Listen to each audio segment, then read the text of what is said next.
सुनावणीकडे म्हणजे मराठा समाजाला दिलासा, राज्य समाजाला दिलासा का कुणबी समाजाला?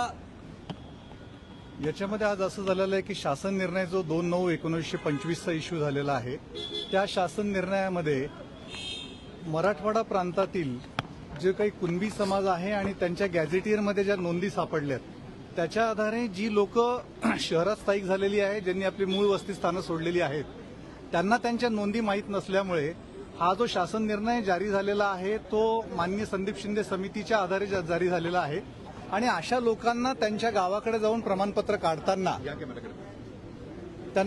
आपल्या गावाकडे जाऊन प्रमाणपत्र काढताना शासनाने हा जो शासन निर्णय काढलेला आहे तो एका प्रकारे जे सक्षम प्राधिकारी आहेत, ज्यांना जात प्रमाणपत्र देण्याचे अधिकार आहेत, त्यांना एका प्रकारे या ठिकाणी योग्य तो निर्णय घेण्याकरिता हा शासन निर्णय जारी केलेला आहे आणि त्या बाबतीमध्ये हा शासन निर्णय कुठल्याही एका विशिष्ट समाजाला फायदा व्हावा या हेतूने दिलेला नाहीये. केवळ त्यामध्ये मराठा समाजाचा उल्लेख केलेला असल्यामुळे तो एककल्ली असं अजिबात नाही.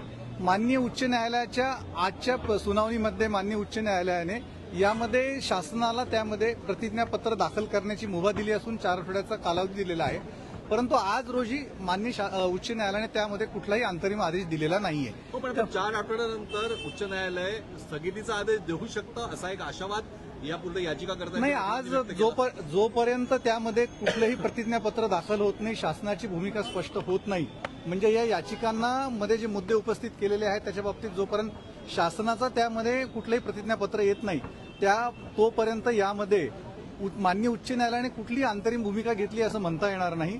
यावर आजही म्हणजे कोणत्याही प्रकारची माननीय उच्च न्यायालयाने भूमिका स्पष्ट केलेली नाहीये. पुढील सुनावणी अंती माननीय उच्च न्यायालय प्रकरण अंतिमरित्या देखील ऐकू शकतं किंवा अंतरिम हुकमावर देखील ऐकू शकते. त्यामुळे आजची सुनावणी फक्त अर्जदारांचं म्हणणं विचारात घेईन व शासनातर्फे महाधिवक्त्यांचं त्याच्यामध्ये ज्या याचिकांमध्ये जो अंतरिम हुकूम मागितला आहे व अंतिम हुकूम मागितलेला आहे त्यामध्ये त्यांनी विरोध केलेला असल्यामुळे माननीय उच्च न्यायालयाने त्यामध्ये प्रतिज्ञापत्र येणे आवश्यक आहे अशी भूमिका घेऊन आजची सुनावणी तहकूब केलेली आहे. धन्यवाद. सर या